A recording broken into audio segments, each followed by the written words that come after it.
Yes. Hi, everyone.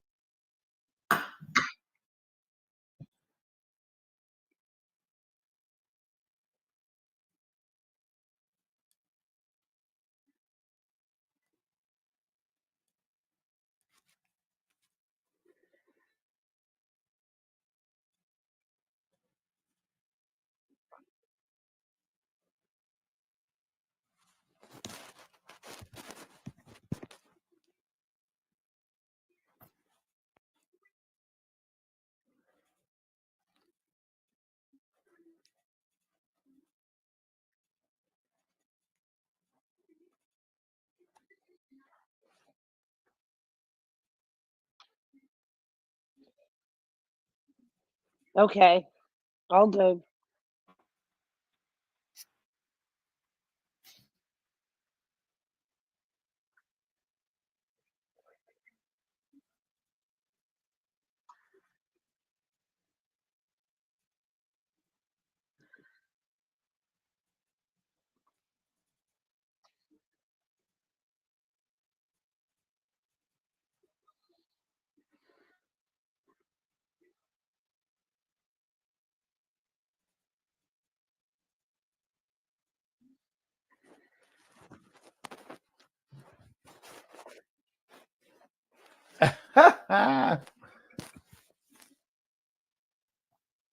Yup. Let's do it.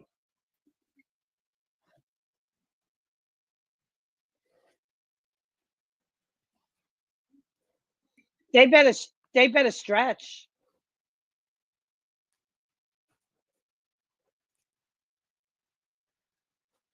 Okay.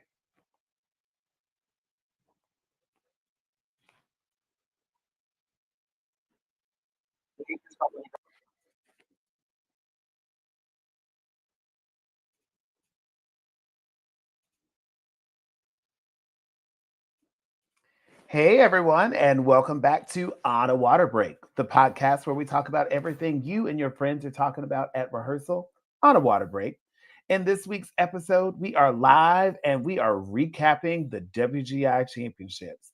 We'll also find out what made Trish say and why Whitney said. All this and more on this week's episode of On a Water Break. 8 off the mat and go. Welcome to On a Water Break, the podcast where we talk everything marching arts. Everyone, bring it. It's time for a water break. Hey everyone, it's Ricardo back again, and we have a great episode this week. And I don't know how this will all turn out, but we are live right now on YouTube. So if you have questions or you want to be a part of the broadcast, come on over to the sidelines and join us.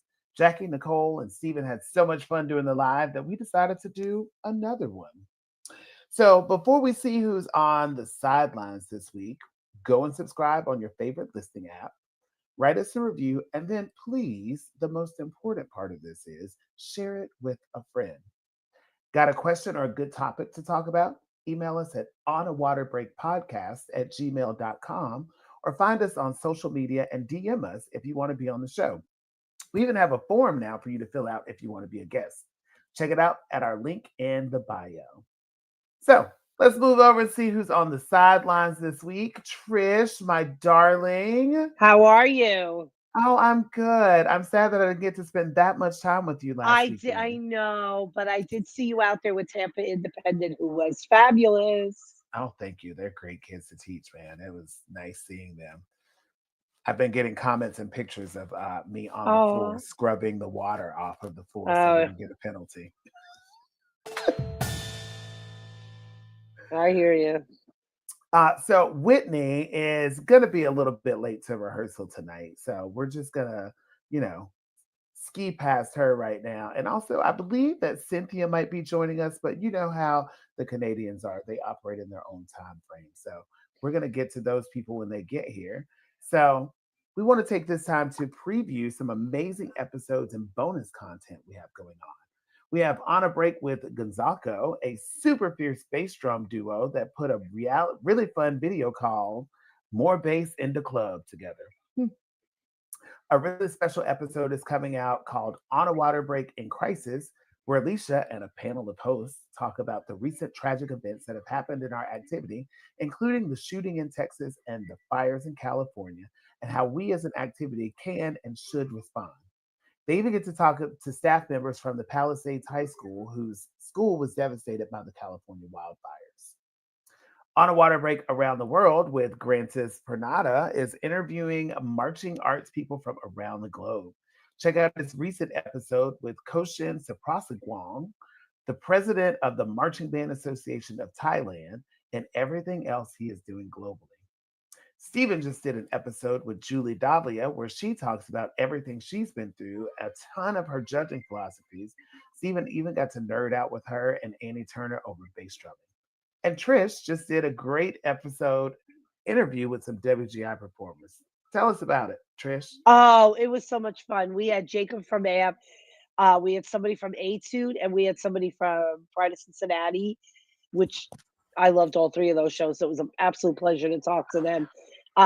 They really went into, how they felt about the season, and it was really interesting. You got to check it out because they flash back to what they said earlier and how much it came true. So that you got to check it out. It's a really good episode. Nice. Oh, look who it is. It's my roomie from way back when. Whitney, how are you? Hi, Whitney. Hi, I'm good. How are you? We're good. How things going? You had rehearsal tonight because your season is not done yet. You're right.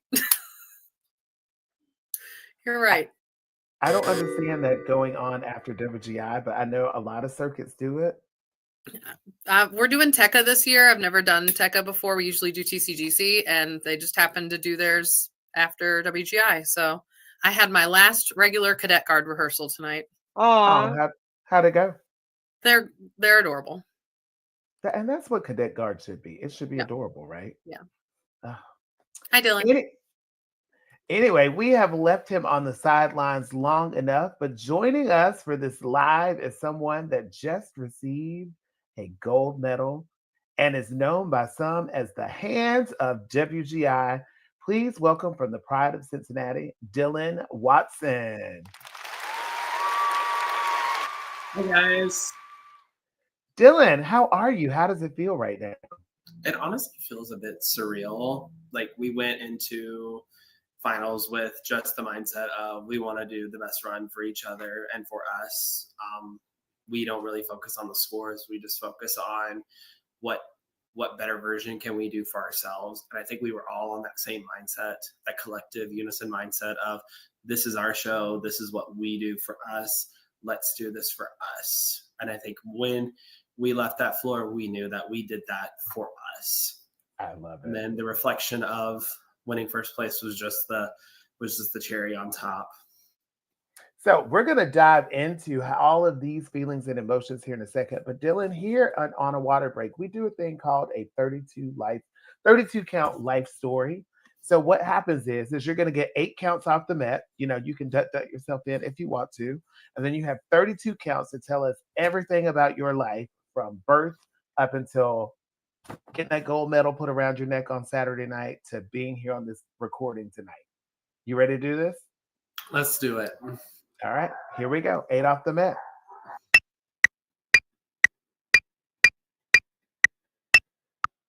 Was born and raised in Tennessee and then moved to Clarksville, Tennessee to march Eclipse, then watched Paramount, then moved to Ohio to then march Pride of Cincinnati for 2018, 2019, up until 22, moved to Indianapolis, marched 23, 25, and marched Cavaliers within the years of 2015 to 2018, and then ended up with a gold medal around my neck last weekend.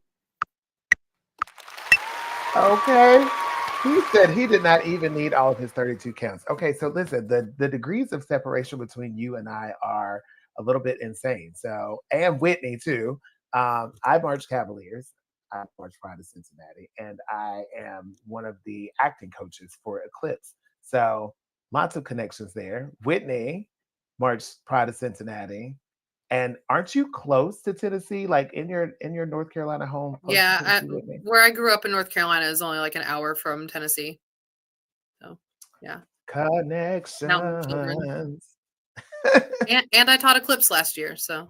Hey, that's right. You did teach Eclipse too. We Dylan- both were in. at Dylan, when one did you time march together. Eclipse? 2016. Awesome. I did not know that.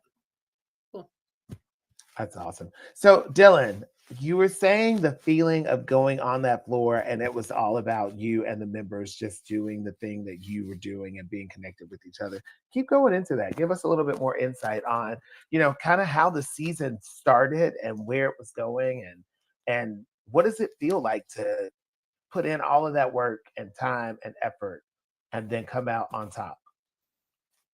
Well, it's like when what we look forward to like having to WGI every single year. I think because a lot of us in that cast March 23 during the All Your Love season, and the unfortunate event of them not coming out in 24. A few of us marched in some other places, in which we totally respect and support those organizations as we continue to improve our skill set. And then we had the mindset, I know for me personally, I was in the mindset of, I know they're coming back in 2025.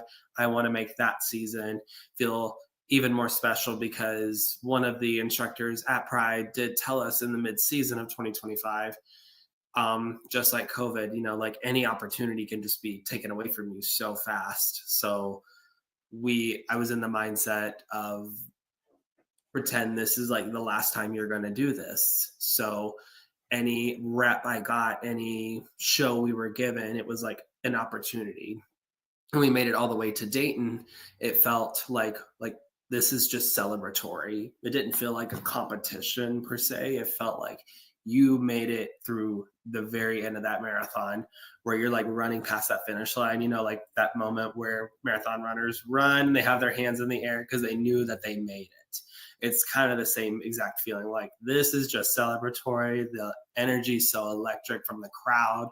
For any performer that's walking on an independent world finals, like, there's not a single person out there in that audience that's against you. They're all just like, they just want to celebrate with you.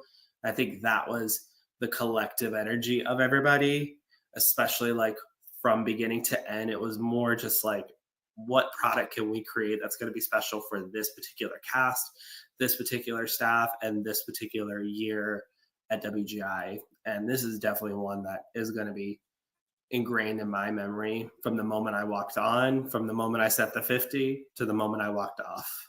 Every moment, just like, I remember connecting with one person in each of like those sections of the show. That's magic, man.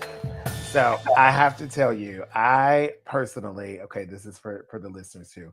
I do not like to watch Winter Guard videos online or wherever during the season, because I can't connect with the performers through a video. So I saw the flag feature for Pride. That was one of the few things that I did see before we went in. So I was like, oh, that's a pretty cool flag feature. When I finally got to see it live on Friday night, it literally took my breath away.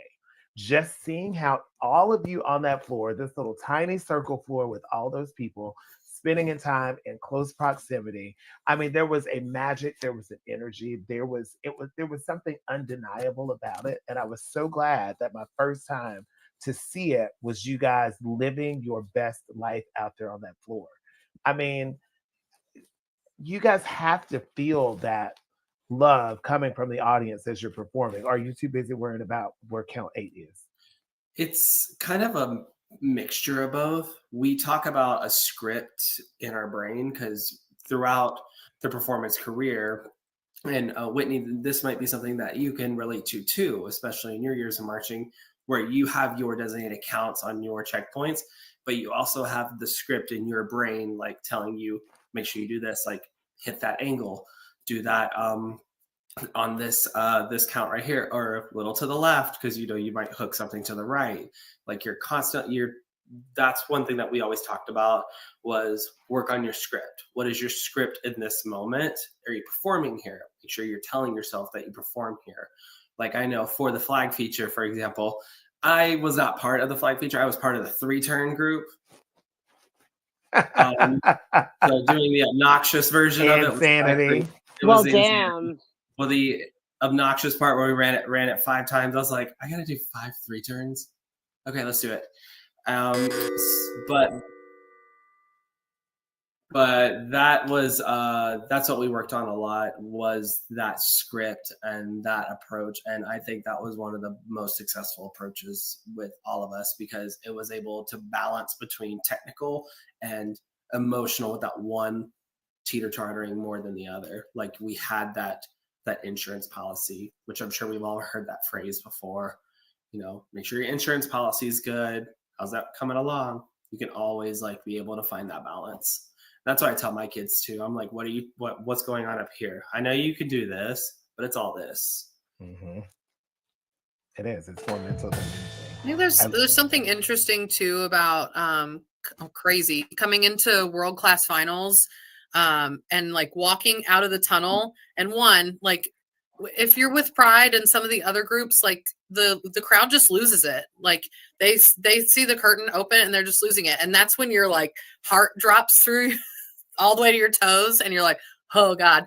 But even more now, you guys have 360 of people watching you, and it wasn't quite that aggressive when I marched, but still, you walk in and there are just people everywhere, and you can just the electricity that you feel on the floor, there's no other way to describe it besides literally it just feels electric in there, and you just are getting all of that, and you just feel like your skin is buzzing. And it's just like I have chills thinking about it right now, because it is just it's so wild, and nothing can prepare you for that except for world-class finals. That's it. That's the only thing you can do. DCI finals doesn't prepare you for that. Literally nothing.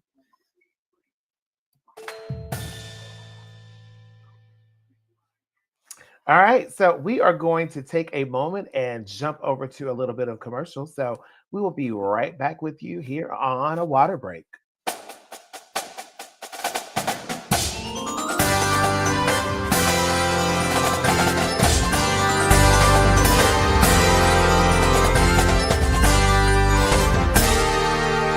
Celebrating its 25th anniversary, Guard Closet was founded as a consignment shop in 2000. Since then, it has grown to become your one-stop shop for the marching arts. Do you need consignment uniforms and flags for your color guard, marching band, or drumline? We have thousands of sets of consignments in stock and ready to ship.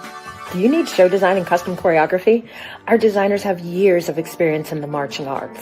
Do you need to sell your items and clear out your storage areas? We take in more than 600 sets of consignments each year and return hundreds of thousands of dollars to our consigners for their sales. Do you need to have your students order shoes, gloves, and other equipment? We can set up a microsite for easy student ordering of a wide variety. They did a lot of costume. Do you need custom costumes or flags? Oh my God. We can help get you great designs from our team through top vendors like Survey Designs. You listen to our podcast on a water break. Weekly episodes and bonus content keep you entertained and informed with what's going on in the marching arts. For over 25 years, Guard Closet has been here to help. Check us out at guardcloset.com or follow us on social media. So Brian Ayala. What's going on?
So do you want me to introduce I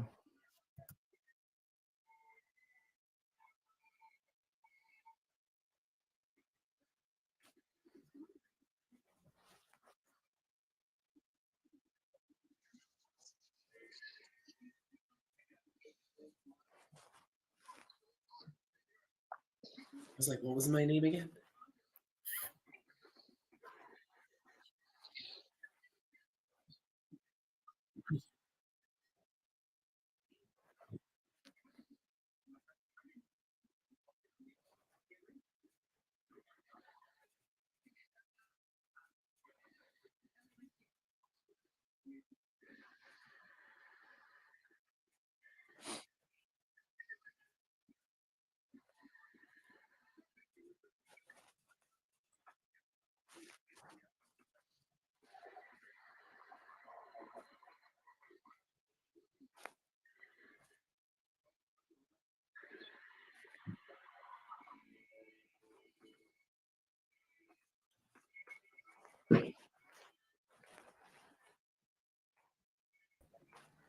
I can add myself to the stage right now. Now you'll see me 2 times. So I'll remove myself from the stage in a second in the live. Soon as we have, we are waiting for a guest to arrive, Brian from Emerson High School. So as soon as Brian from Emerson High School gets on, we'll be starting. Oh, here he comes. Here comes Brian. Ta-da, ta-da, ta-da, ta-da. Hopefully Brian's coming in nicely. Are you ready, Brian? Oh, yep, here he comes. Look, it's Brian. Hi, Brian. Hi, Brian. Oh, we can't hear you yet, Brian. We can see you. It looks like you've got all the right stuff. How are you guys? Oh, there you are. There you are. There's Brian. You got your Brian? Hi, guys. Hi, Brian. Look at that. Once Brian was watching on YouTube, and now Brian is on the podcast. Audio. You're good. You're totally all right. We're all good. Yep, you're all good. Brian, what's your last name? Hi, guys. How are you? Hey, good. Hey, Brian, what's your last name? Last name is Ayala, just like the high school. Ah, there you go. There you go. So Brian, from A-Y-A-L-A? Yep, A-Y-A-L-A. Just so you know, we're going to come back from commercial break. We'll Ricardo will intro you, be like, oh, now we had somebody else come onto the sideline. You'll do your 32 count life story. Surprise, here you go. Just like you probably just heard Dylan do. And then we'll talk a little bit about Emerson and they like the beautiful show and all that was. And then we're going to get into talking about WGI in general. So you're just going to join us right along for that conversation. Sound good? Hey, Brian, quick question. Where is Emerson High School? Emerson High School is located in Frisco, Texas. Perfect. All right, I'm going to remove myself from this live. So you all just wait a second.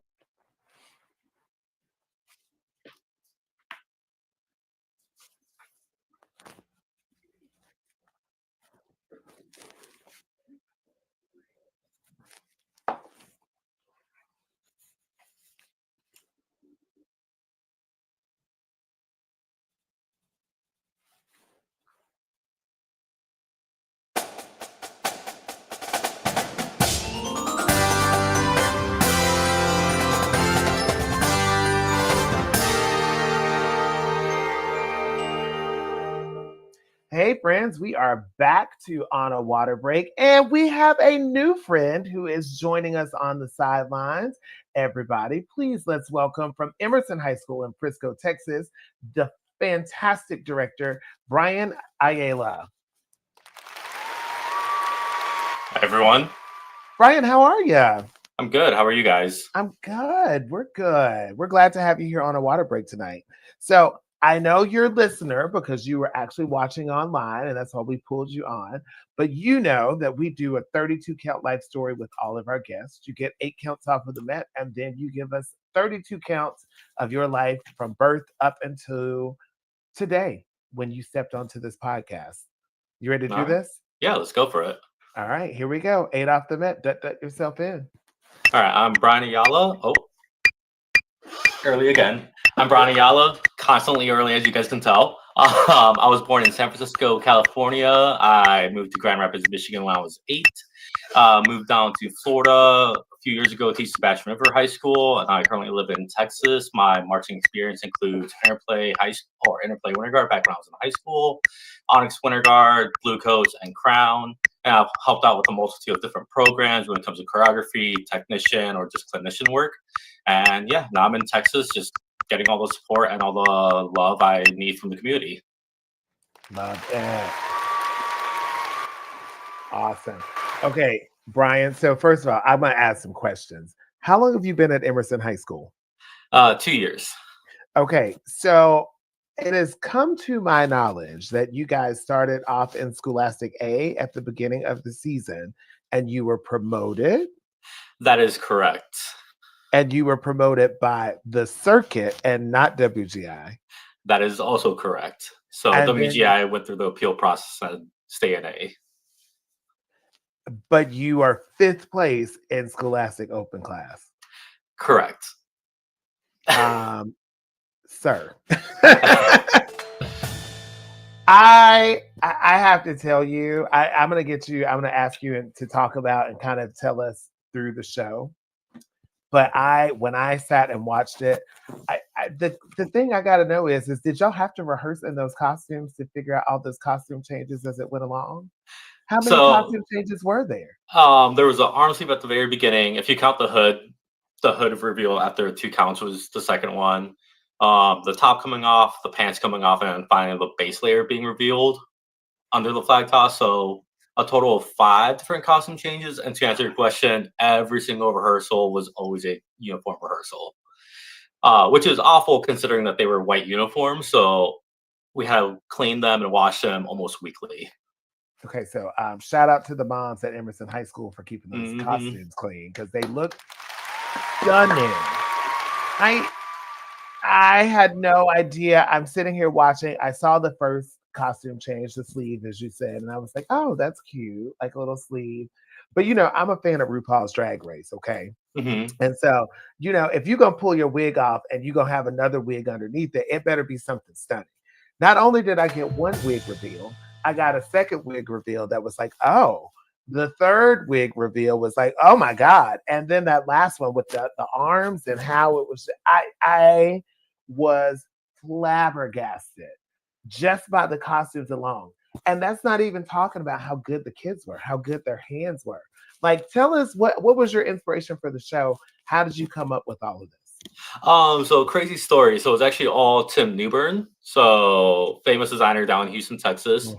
He sent me the music, and at first I was really hesitant, not because I didn't trust it, but because there was no tempo. And I was just like, Tim, I'm not sure. And he's just like, you marched Onyx, he'll be fine. I was just like, I did, but we marched the tempo years, not the non-tempo years. So I had to do a lot of extra work on my end. But the whole inspiration, I mean, like you nailed it. RuPaul's Drag Race was part of the inspiration for the uniform.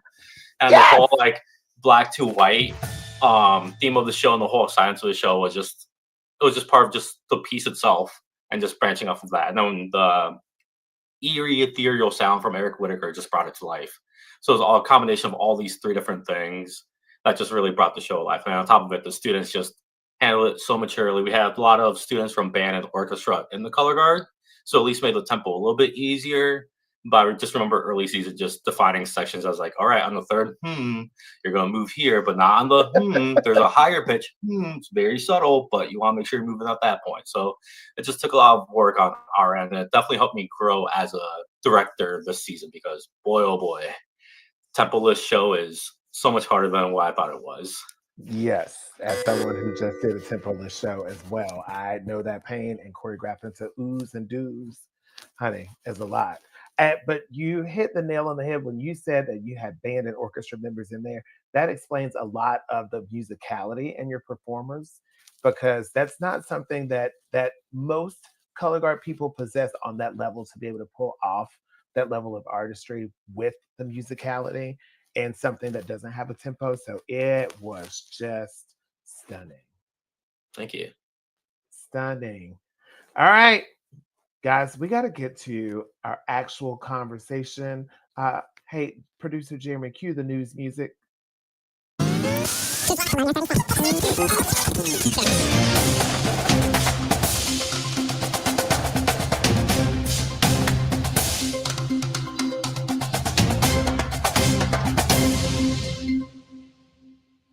Okay, so we all know we just came off of this big, massive WGI championship weekend.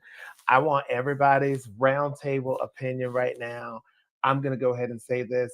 I think I said it on one of the recaps at WGI the other night, but our activity is alive. It is well. It is breathing. It is thriving. It is pushing new boundaries. And it makes me excited for what is going to come next. I did not get to watch a ton of color guard this year because I didn't make it in as early as I normally do. And I was doing my duty with both Tampa Independent Open and Tampa Independent World. So I missed seeing a lot of the groups all the way through like I normally do. But everything I saw, I was inspired by the performers. I was inspired by the design. And I have to say, being back in that arena with all of these people that are family, even if you don't know their names, even if you've never talked to them before, being surrounded by that much love for the same thing is just electric. What do you guys think? I thought it was amazing. I thought it was a really, really, really great year. I could have made a case for, I was not only because Dylan is here, but I was really, really rooting for Pride. I loved that show all year. But I think I would have been like, oh, okay, if Paramount won, or oh, okay, because everybody was just so good. Everybody was just so, so good. It was a really exciting WGI. Mm-hmm.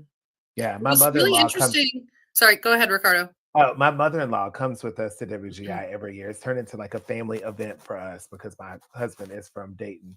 And we always leave before retreat happens just so we can beat the crowd out and all that stuff.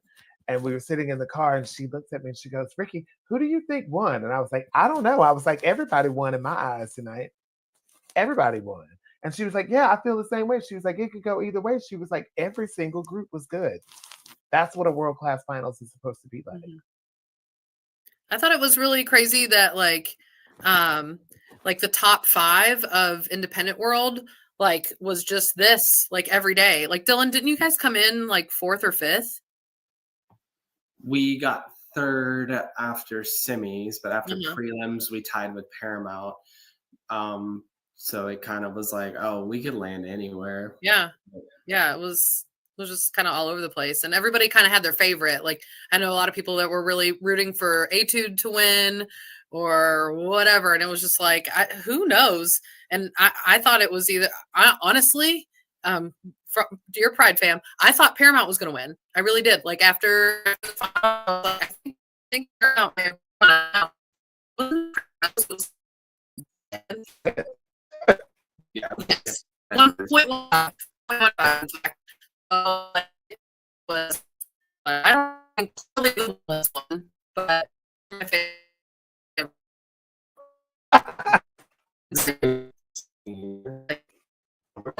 To see them live. We did not because we were getting ready at the time, but you should I have a Flow subscription every year because while I'm getting ready, I was like, I want to watch because those kids deserve to have fans anybody in the world is awning over these Scholastic World they're and they're doing all this stuff. I can't do that at 28, but okay. So we're piled all in the hotel room. It's me, my roommates, somebody's getting airbrushed for makeup, and then 3 other people are behind me just like this watching the top 5 of Scholastic World, and I'm just okay. That's going to be us in 2 hours. They're like, yeah, but they're 12 and they're doing some really hard stuff. Ridiculous. And it wasn't even just in world class. I mean, it was all A-class. Of the classes. A-class. A-class is not A-class. No, there was one color guard in Scholastic A that I saw that I was like, yes, they're A-class. The Elvis show. That was the only one that I was like, this is A-class. The rest of them, I'm like, get them out of here. Yeah. Up here. That was crazy. I have personally started to really, really, really enjoy open class. It's kind of my favorite thing because it's such a weird class because it doesn't know what it's supposed to be. It doesn't know what it's supposed to be. It really doesn't. But that's the beauty of it. It doesn't know what it's supposed to be. It could be anything, and you get this gambit of performances. And I mean, back to Emerson. I had no idea what to expect because I don't watch videos of people before I see them live. And I was just floored, and the magic and the artistry in this. I mean,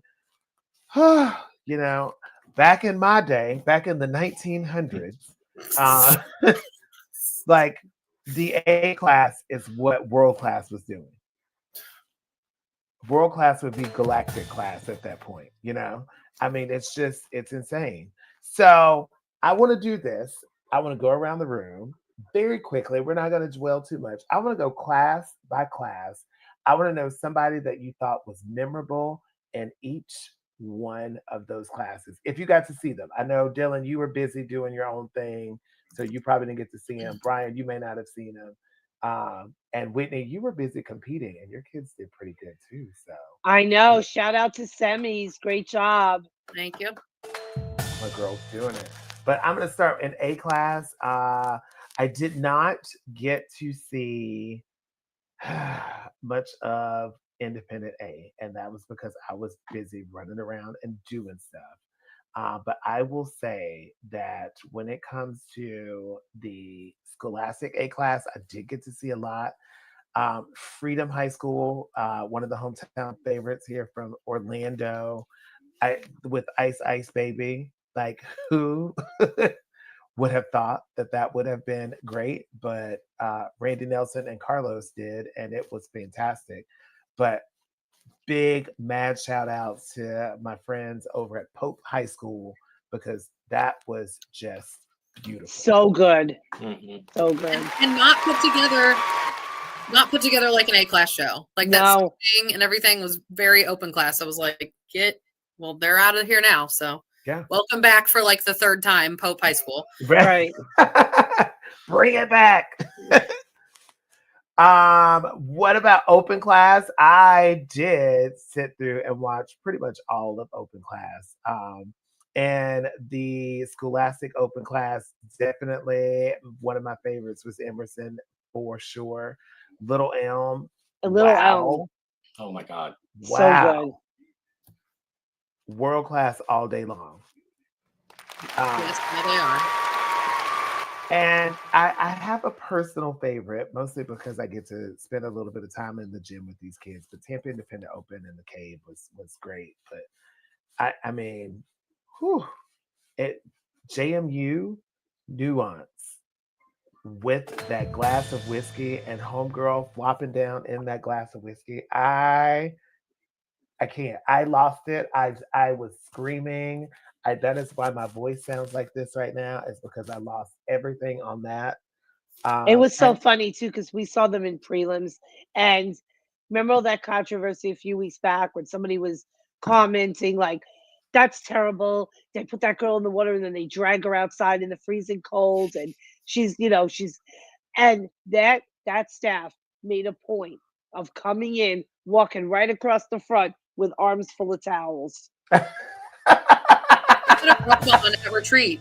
She was literally in a robe at retreat. That's great. Was she really? Yeah. That's great. Oh, that's great.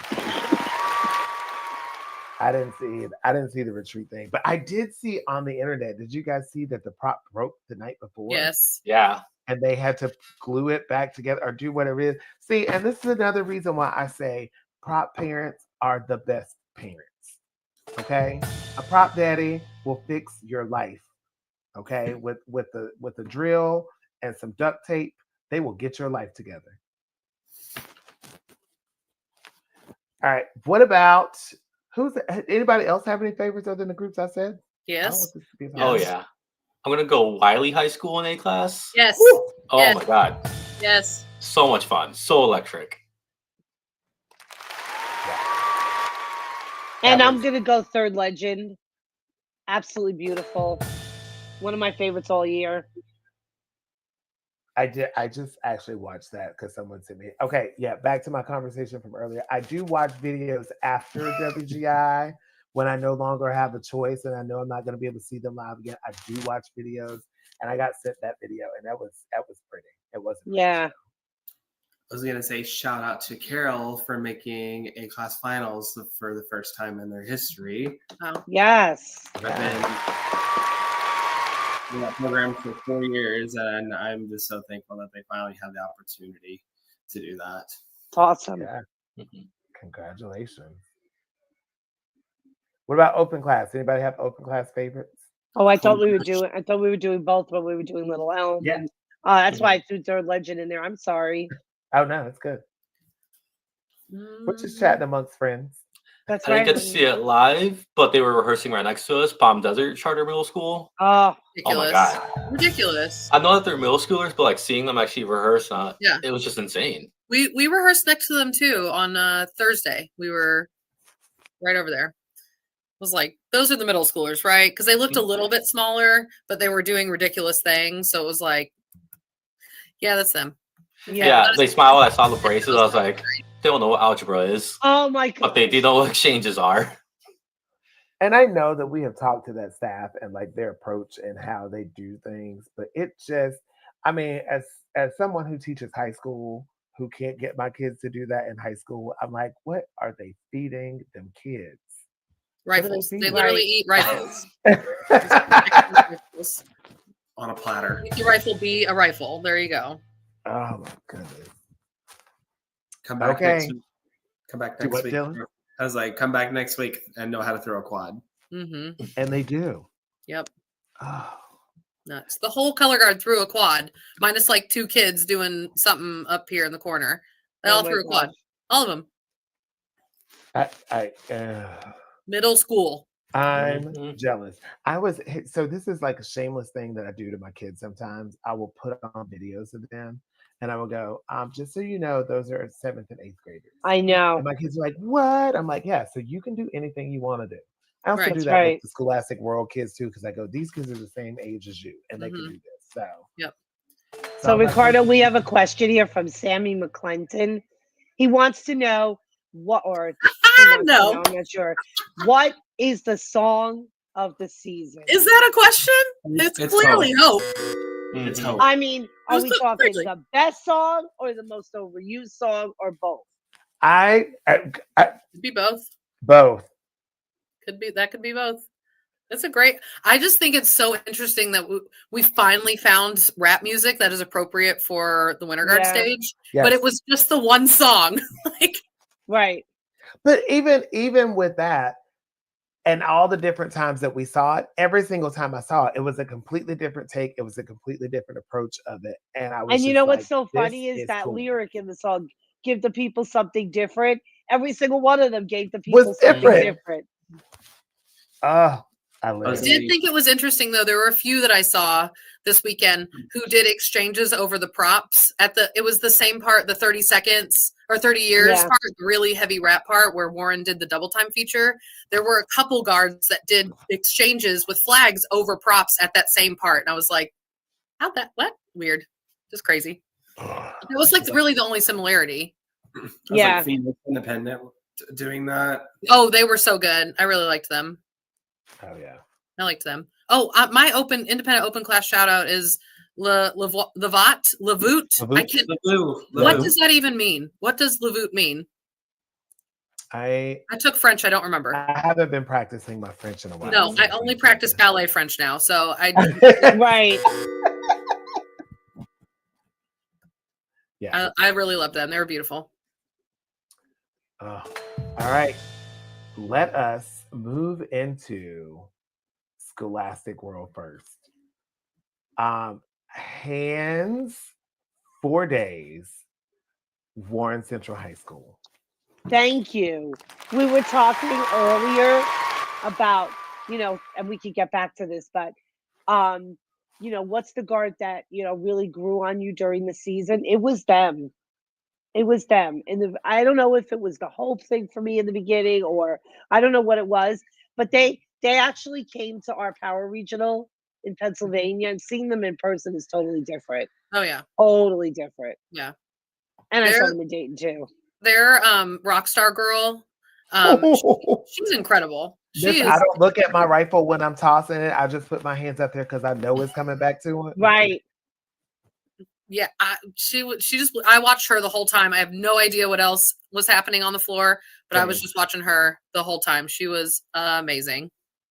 And those kids are so sweet too. We got a chance to sit by them at Tri-State because we went on an exhibition, but they were sitting behind us before we went to go warm up. And I turned around and was like, wait, are you guys Warren Central? And they were just like, wait, you guys are Pride. And they decided to clip me right then. And I was like, oh, you got clipped. Oh, I got clipped all weekend long. I had my jacket and someone goes, oh, he's in Pride. And they gave me 2 clips. And I was like, okay, thank you. But they're so sweet as well. It's super talented. So as much as they fawn over Independent World, we fawn over high school. Right. And it's that mutual fangirling type of thing.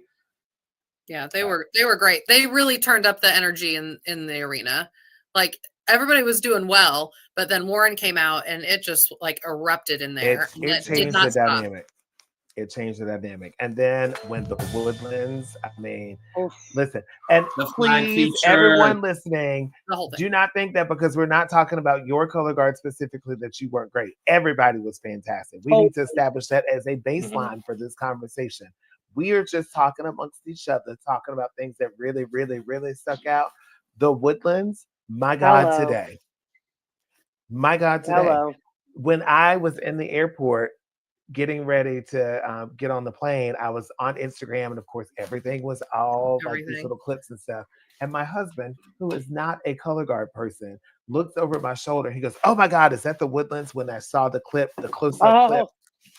And he was like, "Is that the Woodlands?" And I was like, "How do you?" He was like, "Oh my God, they were one of my favorites." Non-color guard person said that.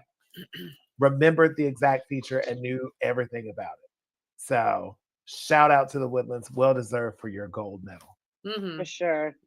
I'm so lucky that I get to see them so often. Like, it is just, it's awesome to like be able to expose that level of color guard to my kids on like we see them twice a month usually, you know, we're usually at like all the regionals, and they have rehearsed in my gym. Their energy is in my gym. They had lunch with my kids at the Austin regional, and I'm like, soak all of that up. They are literal like gods of color guard. Like they are so important to the activity. Enjoy like getting to have face-to-face time with them. Like I adore them. I'm their biggest fan. Yeah. That's awesome. Can we just talk about the growth of that program too? I mean, this is what COVID. Literally since COVID. Since COVID. That's when it really blew up. They gained kids during COVID, and the middle school program has just like sent them in a direction that is just incredible. Anybody else have any Scholastic World groups that they want to chat about? I have a few actually. El Dorado. Oh, El Dorado. All of them. So American Fork. Fun show. Yeah, that was standing in the rain for that. I was a big fan of Bellbrook this season. Oh, they were beautiful. They looked so like sophisticated and just so poised. Those sabers, man, those sabers are good. Every second I got a chance to watch it, I was like in the front row, like just like amazed. Right. I'm so glad they made it. We got to see them at the Bellbrook preview, and we were like front row, and I'm just so proud of Sheldon. So happy for him. They were great. I was like Miamisburg also like looking so beautiful, stunning as well. We have a couple members who taught Miamisburg at the time while marching, which shout out to them to be able to do both. Right, that is insane. One of the members that I marched, his name is Joseph. He's also co-directing them, and I was like, "How are you doing both?" Like that's crazy. You're directing a Scholastic World group and you're an independent world. Seth didn't march though, right? Just Joseph. It was just Joseph. Okay, that would have been crazy. Marched with both of them at Inspire and Adios and All Your Love, and now Joseph for To the Fullest. But yeah, they're always stunning. They're always so beautiful. I love watching them. We were always watching them whenever we got the opportunity. He was like, "Can you watch Miamisburg at this one time?" We're like, "Yeah, let's do it." Like for sure. So we're supportive of each other's groups.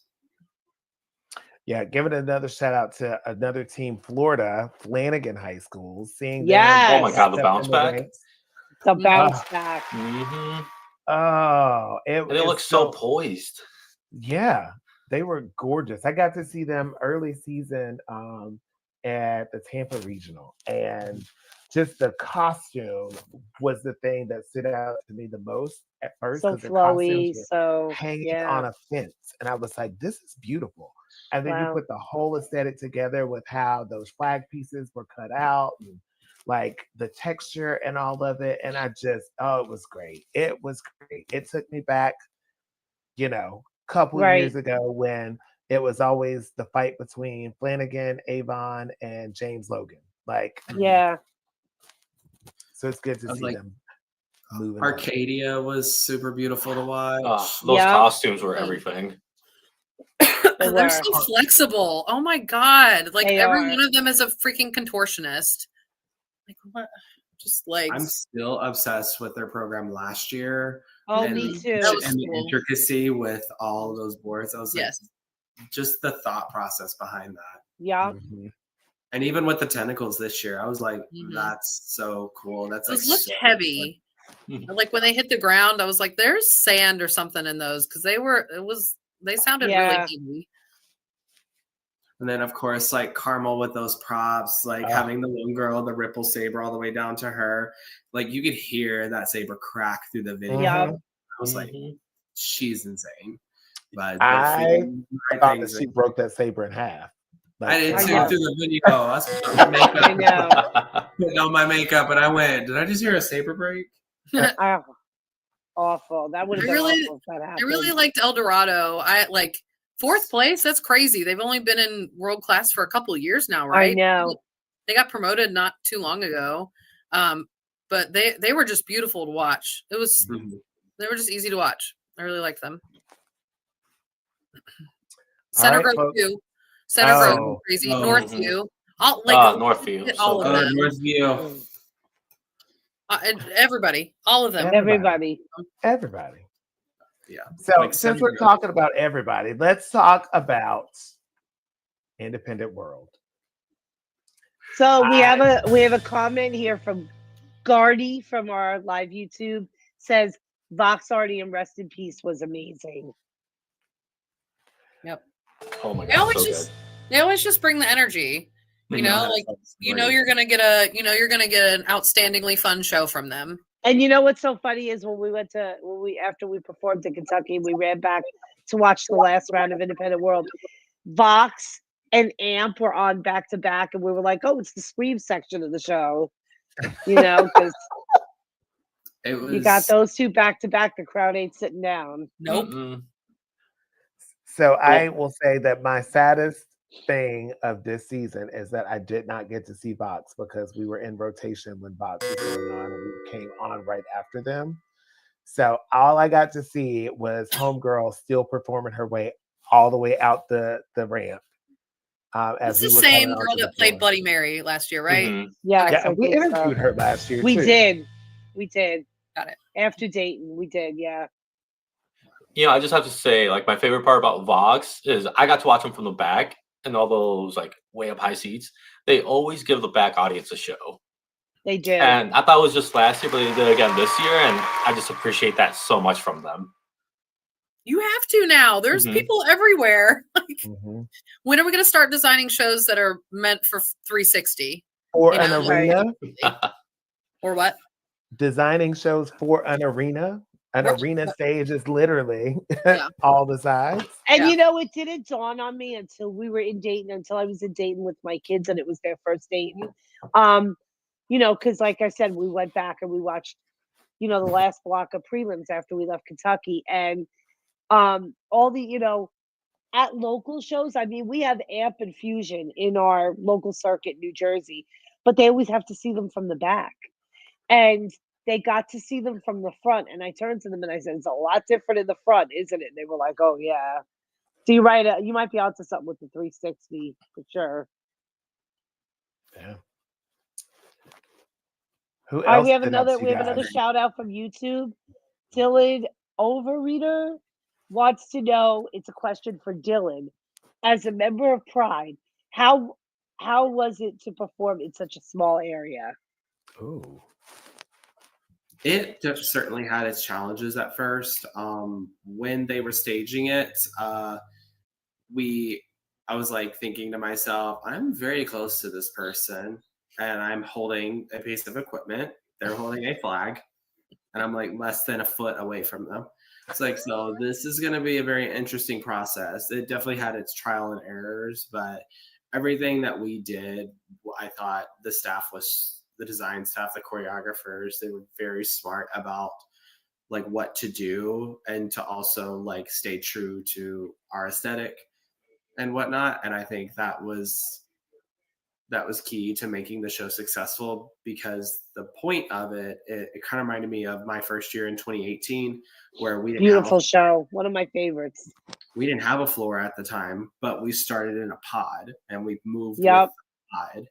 So it kind of reminded me of that, how we were put in such a vulnerable position where it was about you. It wasn't, you weren't playing a character or you weren't, it wasn't about the twirls. It was about like, this is me. This is my genuine self performing to you. Right. So it's one of those like, really unique experiences, like kind of what Ricardo was talking about earlier, saying that it was a different feel versus a video versus in person. That type of caliber of show, I think, is so unique because of that connection from performer to viewer that you can get only in that in-person experience. You can't get that through a video. I'm sorry. We apologize. It's Dylan Oxenreader. Sorry. But I also have a question for Dylan Watson. We didn't get to ask him. We had Andrew on the earlier podcast. We didn't get to ask him. For those who don't know, what's the significance of the different costume at the end? I from my understanding, was just the idea of, so the whole show was basically a statement about saying that how they presented it was saying that life can give you an amount of circumstances. What you choose to do with that is up to you, saying that you live to your fullest capacity.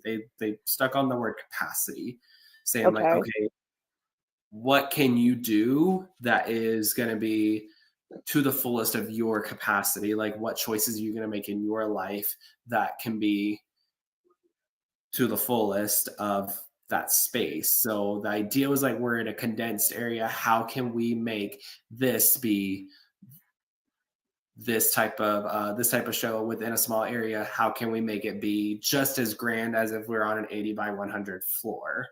That was something I thought was super interesting, that they're taking the space of what would be like a regular sized tarp, condensing it down. And they're like, we're still going to stage something that is just as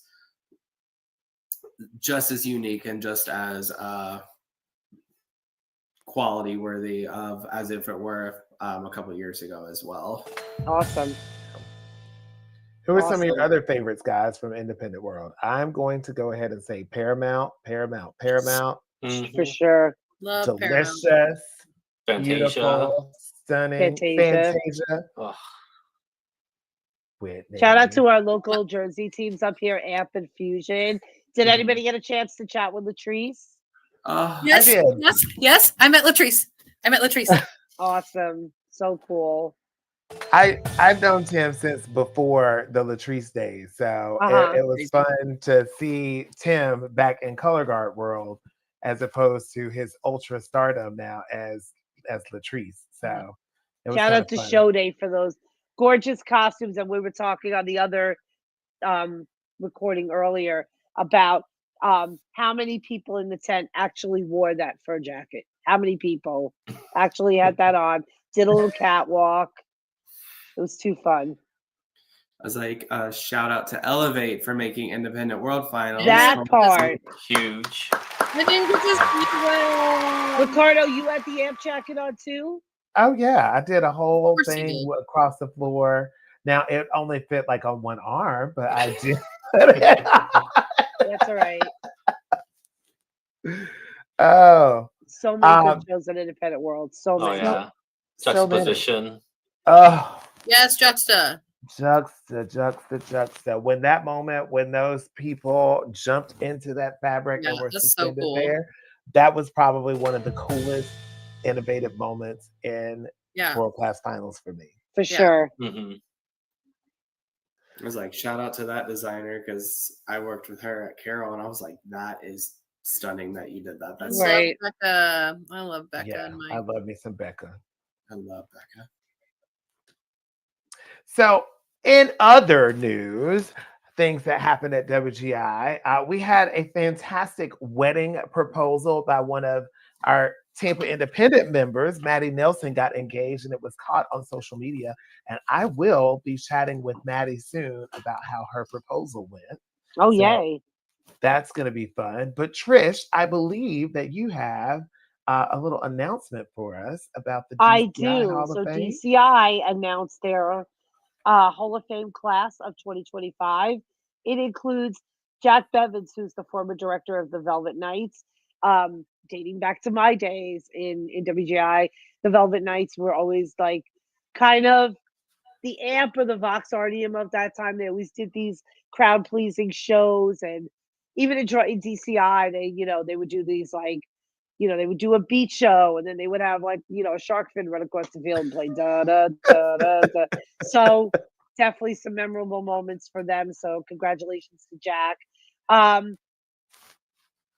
The husband of our good friend Susie Harloff, who's been on the podcast many times, Matt Harloff, the longtime breast caption head of Carolina Crown. So many Jim Ott awards. So congratulations to Matt Harloff. Maybe we can get him and Susie on at some point to talk about it. Alan Christensen, a DCI adjudicator. So congratulations to him as well. And finally, somebody that many of us in here know and have had the pleasure of working with, Jim Moore. So congratulations to Jim Moore. It's his birthday today, too. Yeah. Oh, yay. Happy birthday, Jim. Michael Gates' post was funny. It was like, wish him happy birthday and DCI Hall of Fame induction. Happy birthday, right? Jim, shouting back to our old Alter Ego days when Alter Ego was an A guard. You coming in and writing amazing choreo. So shout out. Good times back then, and congratulations. Right? Who here has been taught by Jim Moore? Not taught by, worked with, briefly. You haven't? He taught me at Pride and Crown, so we got a little bit of both. That is one thing I wish I could have experiences learning from Jim Moore, and I love his choreography. I used to. I feel so beautiful doing his choreography. I used to. Whitney, didn't you write the part of the choreography where you lifted me? I probably lifted you. I was one of the boys. I lifted everybody. Amanda across the floor, whatever. You are known for the 2008 feature, though. That Grand Plie, though. Mm-hmm. We're like, who's that? That's the Whitney Houston. Come on, Whitney Houston. I'm tired. When he used to come into Alter Ego back in the day when April Gilligan was staging, and we kind of had this little cadets connection. He would come in and write choreo. No computer. I wasn't sitting there with my iPad back then, but I would sit there with a notebook and write down every checkpoint and every count, because I knew those kids were going to be like, "That's not what Jim said. That's not what Jim said." So I was like, "Here's what Jim said." I had every count, every little stick figure pictures. Trish, what year was that? Do I have to say? Yes. Yes, you do. He did our Chicken Man show in 1996, and then our first year in finals in 1997. Nice. In Phoenix, in Independent A. See, now we just take videos of the choreography, and that's the proof. That wasn't happening then. No, yeah, I know. Yeah. All good though. Back in the 1900s, we didn't have video cameras on the telephones. Because the kids always even relate have better cell to the phones. stars, right? My kids do it too. They always relate better to the stars, right? So I used to sit there and be like, these kids are when I go to clean this flag feature, these kids are gonna say, "That's not what Jim." I used to be like, "No, here's what Jim said," and I would even write down quotes like that he said. I would, he'd be like, "You have to pop your hip like something." I don't even remember. And I no, Jim said you have to pop your hip like I wasn't gonna hear it. I wasn't having it. Trish is the original keeper of receipts. You do not even want to see the screenshot section on my phone. Oh my God. Well, congratulations to all of the DCI Hall of Fame inductees. It is a great class of people that have definitely changed the game. So it's time for your Peak Group Travel Tip of the Week, brought to you by our sponsors at Peak Group Travel, helping you navigate your next adventure, whether it's across the country or just to your next competition.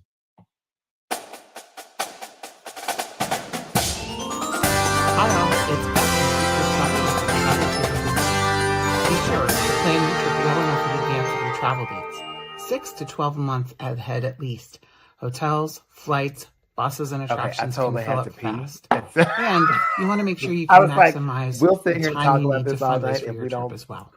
If you want more tips, be sure to follow Peak Group Travel on Facebook and Instagram. And if you're ready to chat about your next trip, send us an email at info@peakgrouptravel.com. This is Beth with Peak Group Travel and your travel tip of the week. Stay with us, Brian. Okay, I'll stay.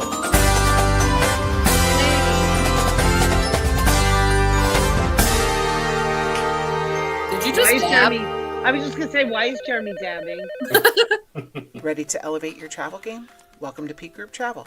the ultimate adventure creators. Whether you're planning an unforgettable class trip, a once-in-a-lifetime parade experience for your marching band, or a choir tour full of memorable performance venues, Peak Group Travel handles it all, so you can focus on making memories.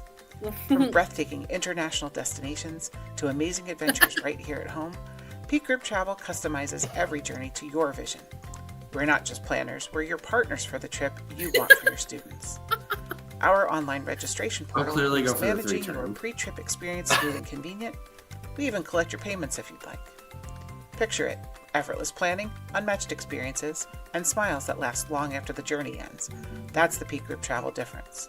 And if you choose to partner with Peak on your next tour, and you mention that you heard about us on the On a Water Break podcast, you'll earn a $100 trip credit. Discover why but since you told us the one you want, follow us on Facebook, Instagram, and That's LinkedIn. the one I want and be sure to anyways. visit So peakgrouptravel.com You know, today. funny enough, You it pick the wasn't date, even the and three we'll turn make that it was great. the scary part. It was the exchange over all. That was the thing. I was like,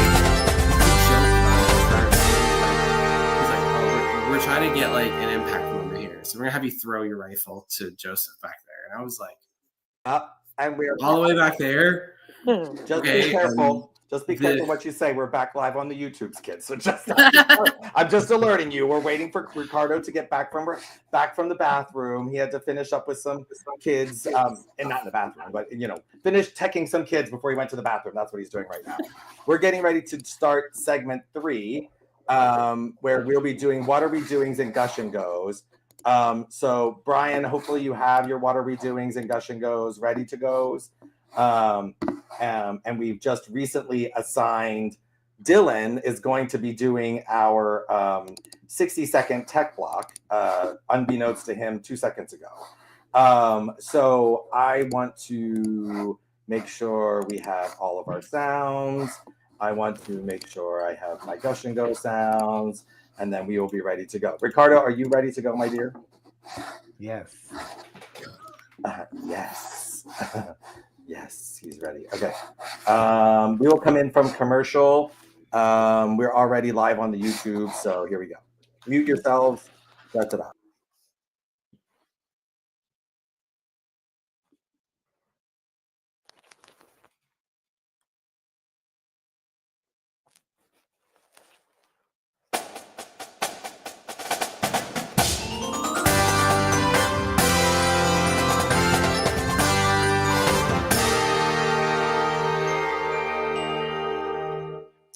Okay, everyone, we are back, and it is time for a 60-second tech block.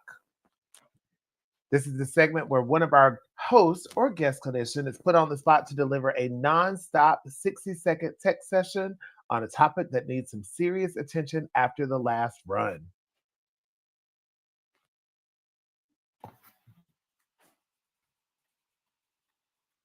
"60-second tech block."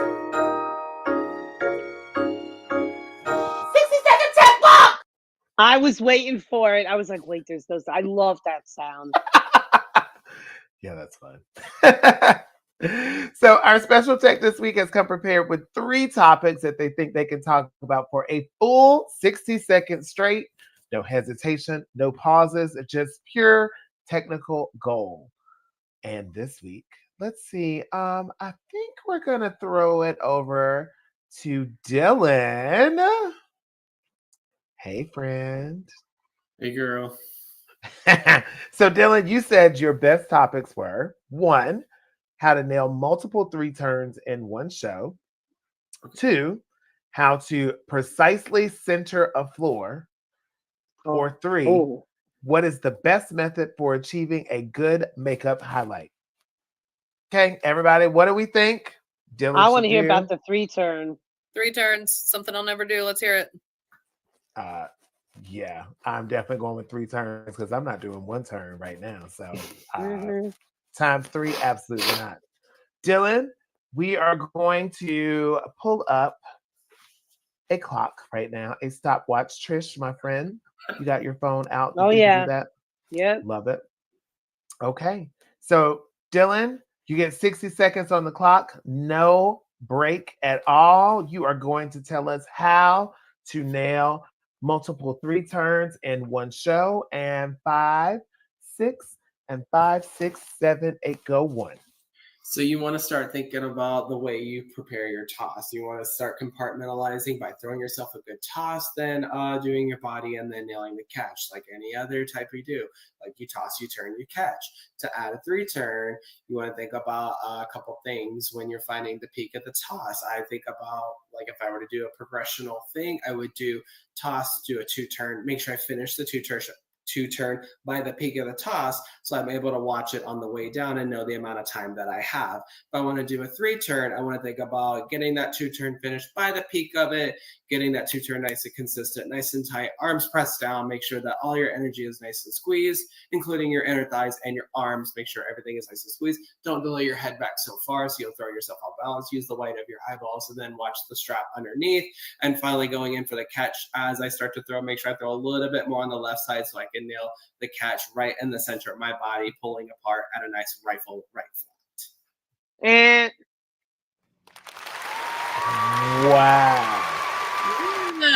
wow, period. Also, okay, I think we could do a 3 turn now.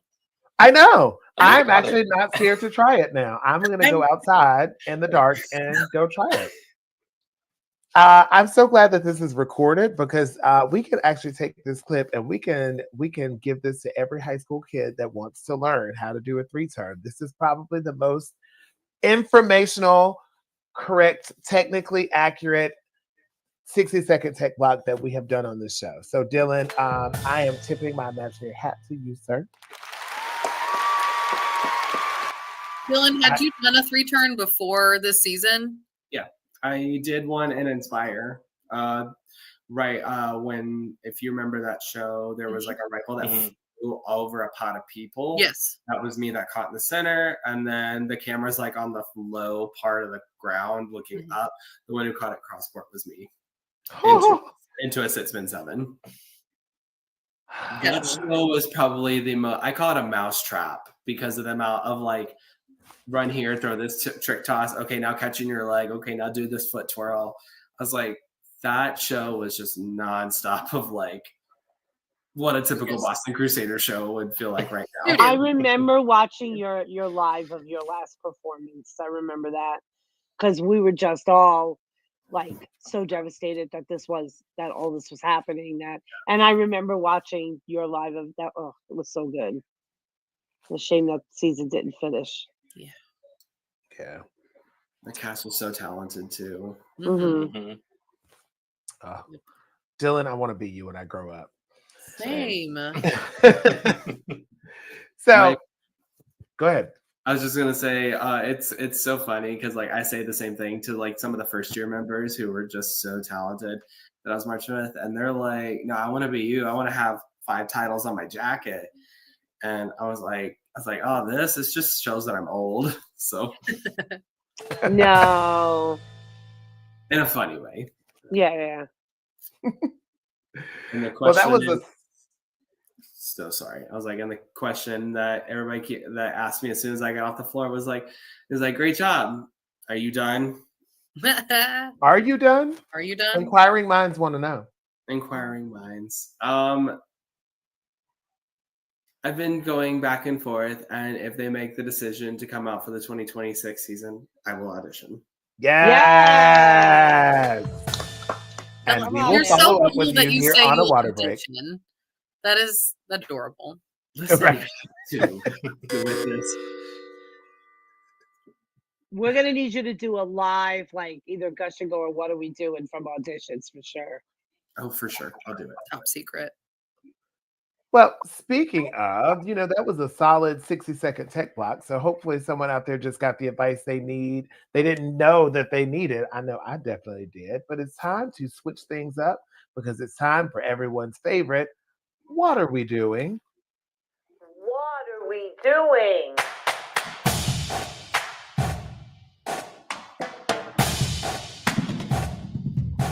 What are we doing? So this is the part of the show where we let loose a little bit or maybe a lot. This is your chance to rant about something in the marching arts that just doesn't make sense. Maybe it's a tradition that needs to go. Maybe it's a habit that performers can't seem to break. Maybe it's something that makes you think, why are we even doing this? Or why haven't we started doing this yet? Whatever it is, this is your moment to call it out. So who's got something they need to get off their chest? Trish, sister girl. Okay, so what are we doing giving Scholastic A guards the same exact score they got at the Power Regional? And it wasn't just my team, because I started looking at the recap. I'm like, that one had that at the Power Regional. That one had that at the Power Regional. I get it.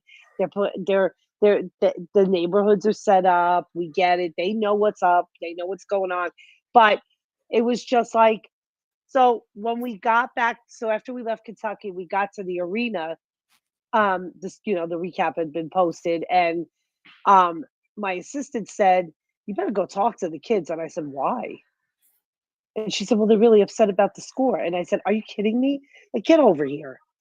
I said, "I don't care if we got a 5. I don't. You did your first Dayton. You had an amazing run in your first Dayton. I honestly don't care." But I kind of, I had to talk them off the ledge a little bit about that. But they were kind of like, they're kids. They were like, "What, are the judges lazy?" And I'm like, I didn't get into the whole process. I didn't want to go there with them. Just know you had a great run. You're at your first Dayton. It's exciting. Who cares? Who cares? So, and it was a completely different panel too. So it's just, what are we doing? And it wasn't just, like I said, it wasn't just us. And there was another guard from my local circuit, actually 2. One, they both got the exact same score, and because of where they were, one advanced and one didn't. So it's just, it's just very interesting. A class is crazy. It is crazy. Is cray. It is. It is. Whitney, what are we doing? Oh boy. Oh, I'm about to burst some happiness bubbles, but what are we doing proposing at WGI retreat? I'm sorry. I think it's tacky. I do. Like, let that moment be its own moment. Like, you're stealing people's thunder. Like, Dylan got his gold medal. Get your gold ring out of here. I just don't think it's the appropriate place to do that. I just always have thought that it's weird, and are you going to say no? Is somebody going to say no in that setting? Like, honestly, like, no, nobody's saying no when they're being proposed to in a big crowd with all this excitement. Like, who's saying no? So, like, I feel like, I don't know. I think it's a trap. This is so Phoebe and Mike right now from Friends. This is so Phoebe and Mike when she was like, they were at the game and she was like, "Oh, it's so tacky." And then he turned around and got on his knee. And then he tried to do it in the restaurant with the ring and the cake. And then she's like, "Oh, like, it's like those people who put the ring in the cake." And she's like, "The ring's in the cake, right?" So this is very Friends right now. But then I have a Friends reference for pretty much everything in life. So that's my what are we doing? I'm sorry. And I hope they end up very happy. I hope they're happy with their decision and their choices, but it's just not for me. I just think it's tacky. The end. Can't stop laughing right now. I'm so sorry, listener. Okay, Dylan, what are we doing?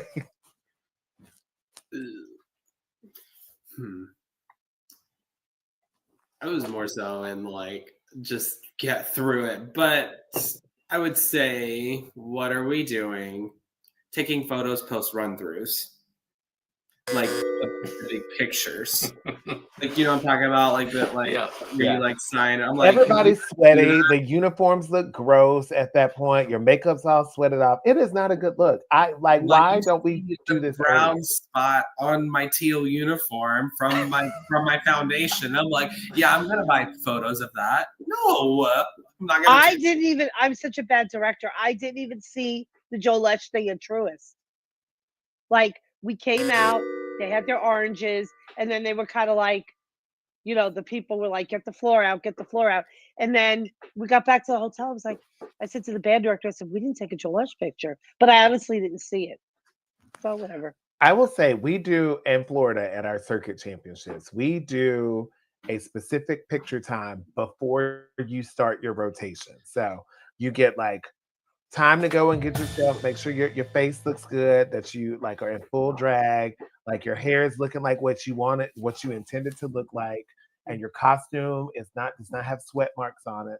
And we take the picture and then we go through rotation and we do the show. I have never understood why we do this after the show when everybody is a hot mess, can't nobody breathe. Half the people are falling out on their asthma inhalers, laying down on the floor somewhere, and we got to drag them and hold them up and prop their asses up so that they can be in this picture with everybody looking a hot mess. And it's like, oh, this is the end of our season. No, Dylan, I'm giving you kudos for calling it out. Something needs to be said about it. We're bringing it to the table right now in this forum. Let's do the pictures beforehand, because don't nobody want to be taking a picture after us. We just want to love on our friends and be sweaty and stinky together and helping homegirl up with her asthma inhaler. I want to get the tarp loaded in the van or Right. something so I can get out. I'm tired. In the case of this year, fighting the rain, you know. Oh, thankful we did not have props. Like I felt bad for like Vox, like who was like within our same like round of prelims, and every single thing we had a rain plan essentially. Like we practiced how we were going to wrap all the fabrics, all the tarp strips that we did. But like I'm looking over and I see all those panels that they had, and I was like, I feel really bad for them, like for that loading crew. So kudos to that entire team, and also because they're traveling from the other side of the country. Like, Dylan, what are we doing? Oh, the picture at UD, was that in the concourse, like where equipment warm up used to be? So I remember that's where it was last year. Which picture? I'm sorry. You were talking about the picture after prelims, the group photo. Oh yeah, it's where the old equipment used to warm up. Okay. It's like, yeah. And you like they had those line of iPads or whatever. Yes. Yeah. We did ours at Nutter Center, and that was prelims for, it was prelims. Obviously they did it for everybody, but we were sobbing. Like all of the kids, staff, parents, everybody's sobbing because they were so beautiful. And then they had to go take their picture, and their like makeup is just everywhere, looking a hot mess. Cut it out. I'm throwing in a bonus. What are we doing? Just to piggyback off of what we were talking about with the props in the rain. What are we doing? Not having another tent outside so that people can travel from movement warm up out to equipment warm up in a tent, and also keep all of the props stored in some dryness. That's a bonus. WGI, figured that out. I said it. It's fine. Yeah. Fight me. Just whatever. Like connect the tents. Like why can't we just tent. Like connect the tents? There's a tent company that will provide it for you. I know they will. They can get you a tent big enough for equipment warm up. There can be a tent to keep all of this stuff dry, because we know it's going to rain or snow or something ugly in Dayton every year. Anyway, that was a bonus. That was not my real one. We'll come back to me in a minute. But Brian, what are we doing? Wristbands. Listen, my biggest thing is that we've grown so much in this activity that we only get 10 wristbands for staff and chaperones. I just feel like we just need to up it. I mean, I'm looking at the world-class staffs, and it's just like you have 15 people on staff. There's no way you have enough wristbands for that alone without paying the VIP package. So I would like to at least increase the wristbands. That's my biggest take. Get more chaperones, more help. Right. Charge us more money, but give us more wristbands. Like I'm all for it. So we don't have to buy tickets for those people, because you can't get into those spaces with tickets. Like you have to have the wristband to go anywhere at like any show, or at least the option to buy more wristbands at the discount. Okay, so my what are we doing is probably going to either get me a boot or a toot, but I feel like it needs to be said. What are we doing having the A-class kids doing 2 shows in one day, running all over the state of Ohio? That part. Toot.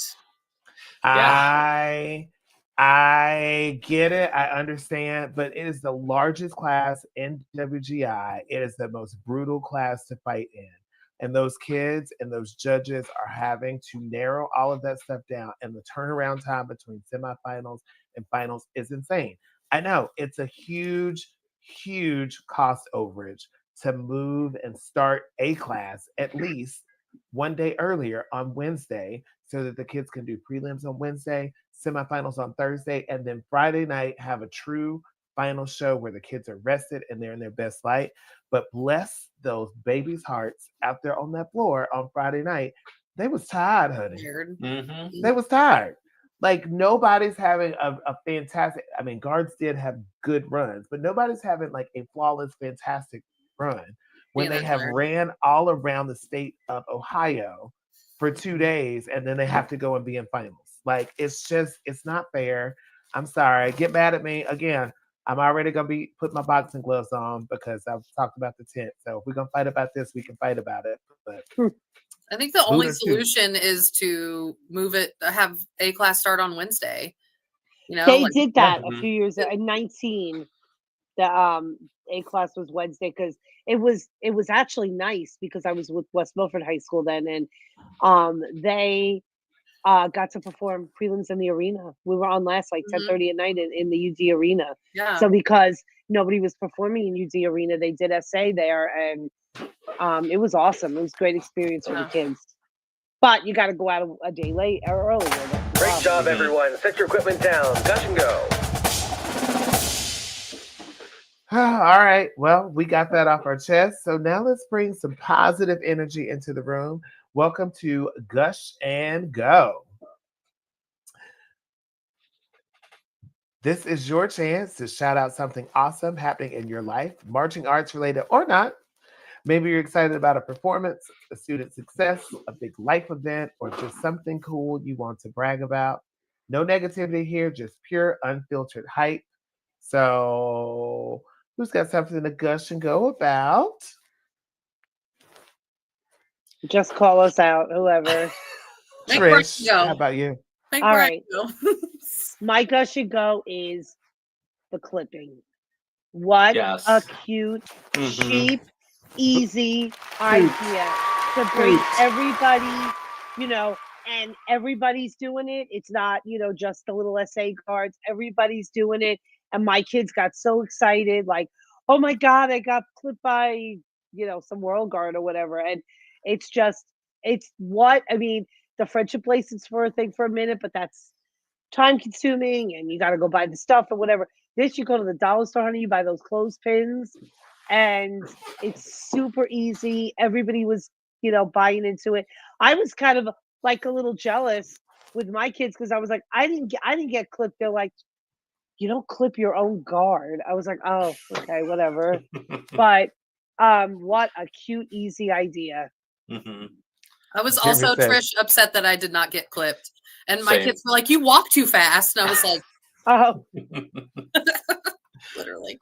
I felt good. I had them all in my dreads. I was like, I felt something hitting me. I was like, what is going on? It was like TI kids, Eclipse kids were just hitting me up and clipping me down. It's funny. It's crazy how it blew up. They bring it back. Me too, Brian. Anybody that had like a Lululemon or any type of crossbody, like I saw those things lined up. Yeah.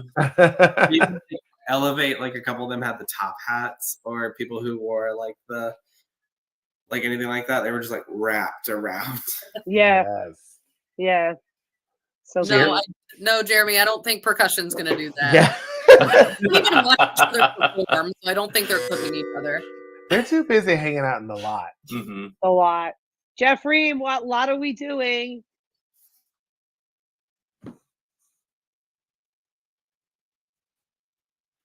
Who are you asking, Trish?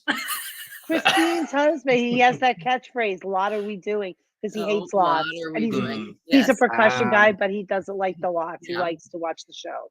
Gotcha. I was like, who's Jeffrey? Did I miss All good. Okay, what are you gushing and going about? I'm gonna gush about Texas and how we freaking threw down at WGI. And did. And did.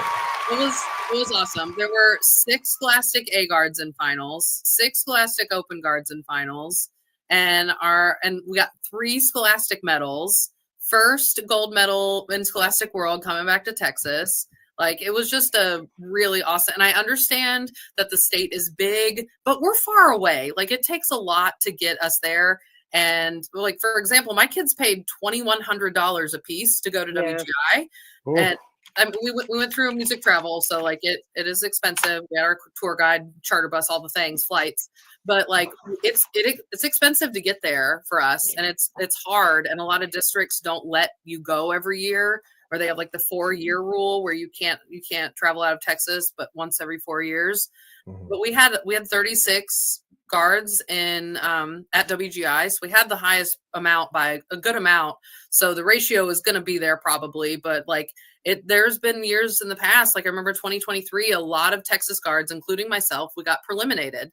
So it was awesome to see Texas just throwing down. And like in Scholastic A, it was like 11, 9, 8, 7, like it was like back to back Texas guards, and it was like that in Scholastic Open too. I think we had 1, 4, 5, 6, 7, 8. Like it was crazy. So I'm just really happy for Texas, and I'm glad that we're finally like showing up and showing down.